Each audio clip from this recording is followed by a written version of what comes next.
음악은 따로 들려드립니다. 말로만 하는 음악 이야기. 지난 시간에 마지막으로 이야기했던 곡이 테너 색소포니스트 조지 콜맨이 윈튼 켈리 트리오와 1968년도에 라이브 앳 더 레프트 뱅크 재즈 소사이어티 1968이라는 앨범에서 미스터 PC라는 곡을 이야기를 했었는데, 곡 제목에 있는 미스터 PC 이니셜인데 PC가 누구냐, 그러니까 베이시스트 폴 챔버스다, 이런 얘기를 드렸었는데요. 폴 챔버스를 연결고리로 좀 얘기를 풀어나가 보고자 하는데, 폴 챔버스 1935년생인데 69년에 사망을 했어요. 그러니까 만 33세 요절한 베이시스트죠. 짧은 인생을 살았지만 그 모던 재즈 시대, 특히 50년대 중반부터 베이시스트를 대표했던 그런 아주 왕성한 활동을 했던 베이시스트인데요. 가장 유명한 경력으로는 그의 나이 20살, 그러니까 1955년부터 한 62, 3년까지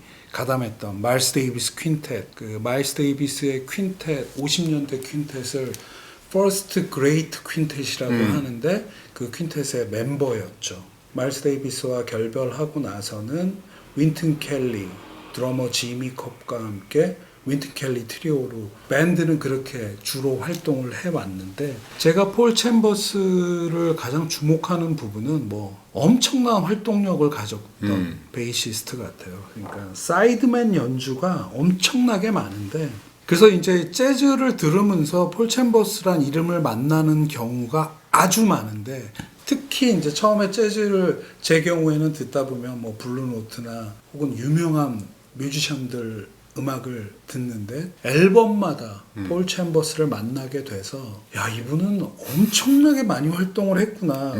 전에도 한번 폴 챔버스 얘기를 하면서 이런 얘기를 했던 적이 있는데, 요번에 한번 메모를 해봤어요. 기라성 같은 재즈 레전드들의 앨범에 이분이 얼마나 많은 활동을 했었는지.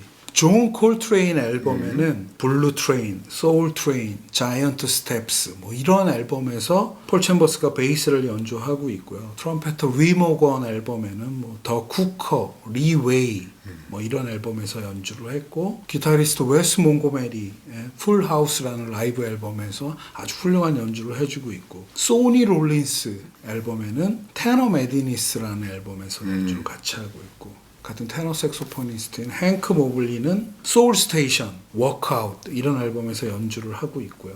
베니 골슨, 그루빙 위드 골슨이라는 앨범, 레드 갈란드 그룹이라는 가장 유명한 앨범에서도 폴 챔버스가 베이스를 연주하고 있고, 케니 도햄의 콰이어트 케니, 그리고 델러니어스 몽크 앨범에서도 폴 챔버스가 참여를 한 적이 있는데, 브릴리언트 코너스라는 앨범 등등 수많은, 그러니까 이렇게 생각하면 되는 거죠.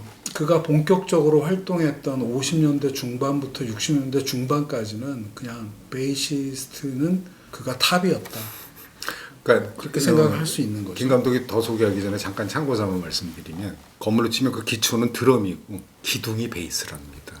그러니까 이제 나머지는 이제 다 이제 거기 뭐 이렇게 붙는 거고. 그러니까 기초랑 기둥이 제대로 서야 음악이 집이 제대로 지어지듯이, 뭐 어떤 집이든 그게 폴 챔버스가 그렇게 많이 끌려다녔다는 이유가 그런 데 있는 거죠, 어떤 의미에서. 재즈에서 리듬 섹션이라고 하는 피아노, 베이스, 드럼 혹은 이제 기타까지를 넣어서 그렇게 리듬 섹션 중에 리듬을 베이스와 드럼이 주가 되고, 그 위에서 수많은 연주자들이, 솔로이스트들이 솔로를 하고, 그러니까 기둥과 기반이 되는 그런 거죠. 네. 그래서 이어지는 꼬꼬무는 폴 챔버스의 리더작 중 한 곡을 골랐는데요. 155번째 꼬꼬무는 베이시스트 폴 챔버스의 1957년 녹음 앨범이죠. 폴 챔버스 퀸텟이라는 앨범에서 Softly as in a Morning Sunrise라는 곡을 골라봤습니다. 이 폴 챔버스가 그 자신의 리더 앨범을, 공동 리더 앨범 빼고 6장을 남겼는데요. 1956년부터 1960년까지 다 발매가 되었는데, 폴 챔버스의 나이로 보면 20대 초반부터 중반까지 굉장히 어린 시기에 낸 앨범들이고, 그 중에서 1957년 앨범이 그의 리더십이 가장 빛났던 한 해가 아니었나 하는데, 그러니까 오늘 이 폴 챔버스 퀸텟이라는 이 앨범도 57년 5월에 녹음해서 58년에 블루노트를 통해서 발매가 된 앨범인데요. 그의 리더 앨범 중에 네 번째 리더 앨범이에요. 57년에 22살이었던 베이시스트가 그의 리더 앨범을 벌써 4장을 22살인데 냈었다. 그러니까 이분이 얼마나 천재적이고 지금으로 생각해도 굉장히 드문 경우의 뮤지션이었다. 이런 생각을 하게 되고 69년에 사망했다고 그랬잖아요. 근데 이제 그의 사망의 그 기저에 깔린 원인이 그 알코올 중독과 마약 중독, 약물 문제가 심했다. 평생 동안. 만약에 폴 챔버스가 일찍 마약과 알코올에서 벗어났다면 천천히 나이가 들어가면서 어떤 좋은 연주를 많이 남겼을까? 어떠한 또 재즈 레전드 후배들과 선배들과 어떤 좋은 음악을 많이 남겼을까 하는 생각을 하게 되는데, 오늘 고른 앨범으로 다시 돌아가 보면은 폴 챔버스 퀸텟이란 이 앨범은 모두 5명이 함께 연주하는 퀸텟 앨범인데요. 폴 챔버스가 베이스를 당연히 연주하고 있고, 트럼펫에 도널드 버드, 테너 색소폰에 클리포드 조던, 피아노에 타미 플래너겐, 드럼에는 엘빈 존스, 이렇게 같이 연주를 하고 있는데 1957년에 이 5명 모두가 20대 아주 젊은 밴드 라인업이었고요. 올뮤직닷컴의 리뷰를 읽다 보니까는 이 앨범에서의 연주를 이렇게 이야기를 하더라고요. 특별히 혁신적인 연주는 아니지만 이들 뮤지션들은 서로를 과하게 밀거나 당기지 않으며 아주 편안한 확신을 가지고 연주하기 때문에 듣는 이에게 분명한 기쁨을 선사합니다.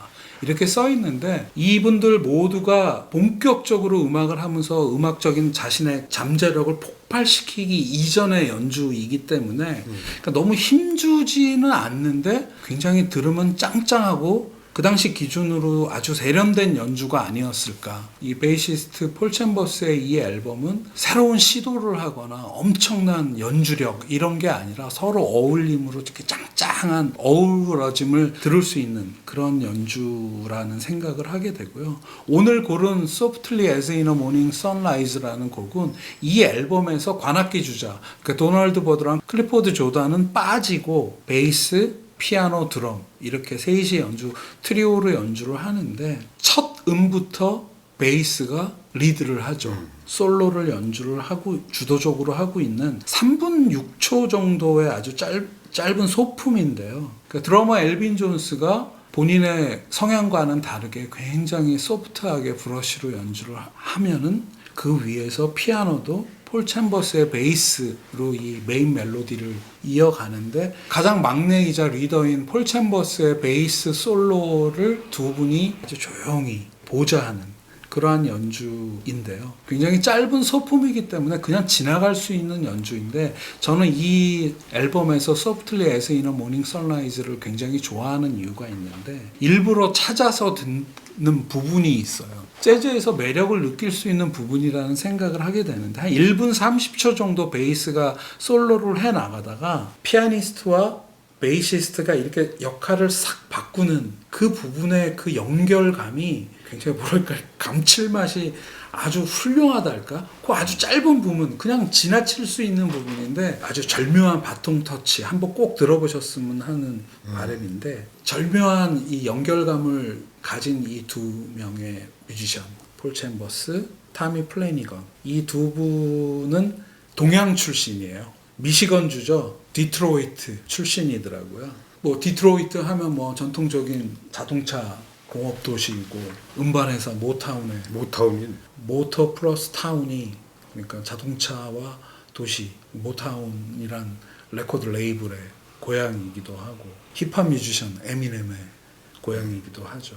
그러니까 1950년대 중반에 뉴욕 재즈계에 이 디트로이트 출신의 뮤지션들이 막 도착해서 본격적으로 활동을 하기 시작했었나 봐요. 그래서 그 폴 챔버스와 타미 플래니건의 고향인 디트로이트 를 연결고리로 삼아서 한번 다음 꼬꼬무를 연결해보자 하는 생각을 했는데 1950년대 중반에 디트로이트 출신들이 함께 모여서 낸 앨범이 있어서 그 앨범으로 156번째 꼬꼬무를 연결해 보겠습니다. 5명 모두의 이름으로 앨범을 냈는데요. 그 5명은 케니 버렐, 타미 플래니건, 페퍼 아담스, 폴 챔버스, 케니 클락이 함께한 앨범인데요. 재즈맨 디트로이트라는 앨범명을 가진 앨범입니다. 1956년에 연주해서 56년에 나온 사보이 레코드를 통해서 나온 앨범인데요. Afternoon in Paris라는 곡입니다.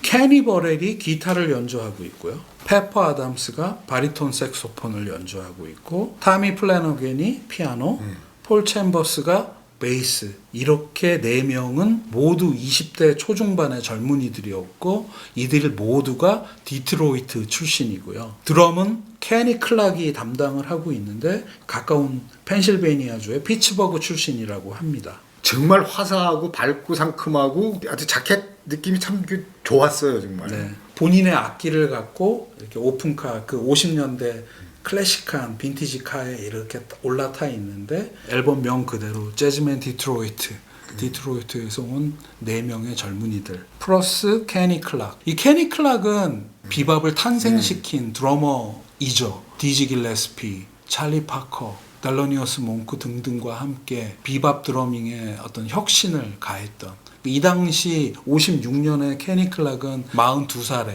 케니 클락이라는 선배를 놔두고 20대 초중반의 디트로이트 출신의 4명의 뮤지션들을 이끌고 앨범을 내는, 그게 이 사보이 레코드의 컨셉이 아니었나 하는 생각을 하게 되는데요.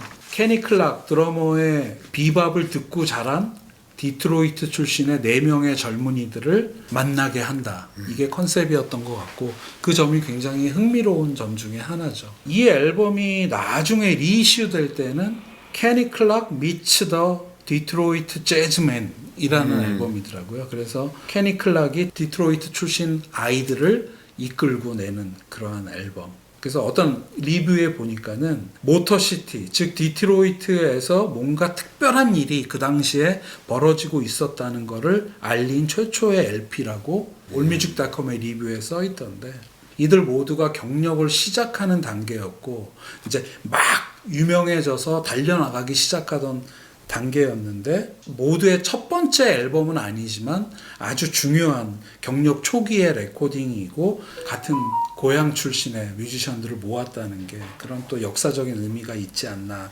하는 생각을 하게 되고요. 이들이 함께 연주하는 Afternoon in Paris는 모던 재즈 쿼텟의 존 루이스가 작곡한 곡인데요. 뭐 엄청난 연주가 담겨 있지는 않은데 저는 들을 때마다 굉장히 마음이 따뜻해진달까?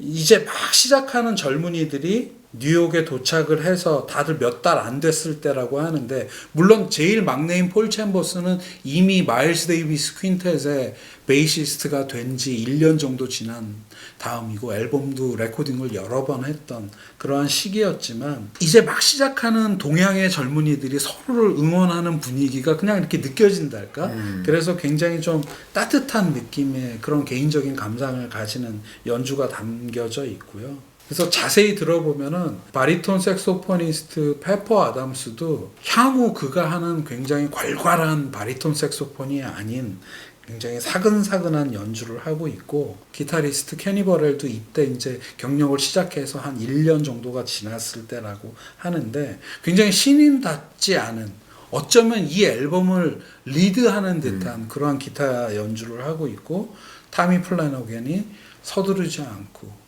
이렇게 숨어서 있다가 자기가 나서야 될 부분 적재적소에 나서고 있고, 가장 나이 많은 드러머와 가장 막내 젊은 베이시스트가 함께 만들어내는 그런 리듬, 그런 데서도 뭔가 이렇게 정겨움 같은 게 느껴지는.